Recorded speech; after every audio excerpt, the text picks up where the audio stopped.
युवपीढ़ी उपरे ऑनलाइन गेम्र प्रभाव आज महत्वपूर्ण सभार उपस्थित सम्माननीय अतिथिवृंद विज्ञ शिक्षक मंडली अभिभावकगण एवं शक्तिशाली भविष्यतर आधार मो प्रिय बंधुगण समस्त को मोर विनम्र नमस्कार।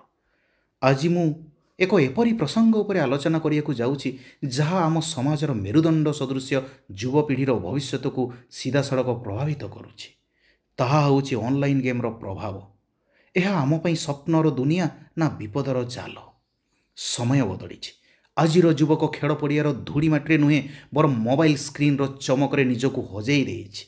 पबजी, फ्री फायर किंबा रमी भली गेम आज कोटी कोटी युवकों निद हजई देछि।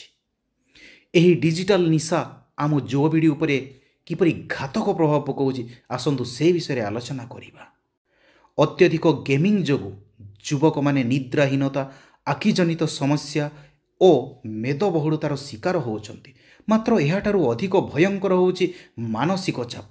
खेल हारिगले उत्तेजना और आत्महत्या भली चरम निष्पत्ति नेबार घटना आज आम समाज को चिंतार पकाउछि।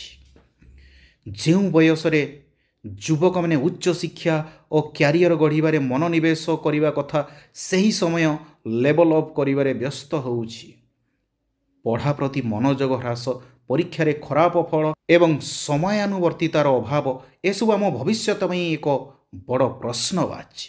अनेक ऑनलाइन गेम टंका लगई खेलिबार आह्वान देइछि। राताराति धनी हेबार लोभ युवक माननकु ऋण जाल फसई देइछि, जहा परे परिवार और समाज पई दुखद परिणति आणुछि। ऑनलाइन गेम रे अधिक समय बिताउथिबा युवक माने निज परिवार, बंधु और वास्तव दुनिया ठारू दूरे जाउछन्ति। से माने निजे सृष्टि करिथिबा काल्पनिक दुनिया रे बंदी होई रहुछन्ति। तेबे कोन ऑनलाइन गेम संपूर्ण भावे खराब? ना, केतेक शिक्षागत गेम एवं उपयुक्त समयर गेमिंग द्वारा युवक मानकर अति जटिल समस्यार समाधान करिवार क्षमता वृद्धि पाए। टीम बेस्ड गेम रे सहकर्मी सह मिसी काम करिवार गुण विकसित हुए।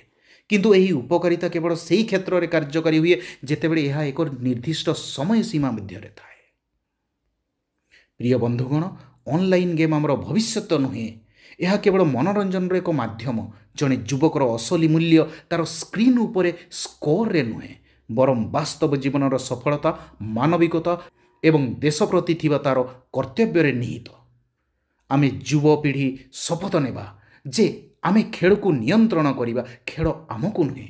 आसंतु आमर शक्ति को उच्च शिक्षा, देश गठन एवं सुस्थ जीवन शैली आड़ को मोड़ देवा।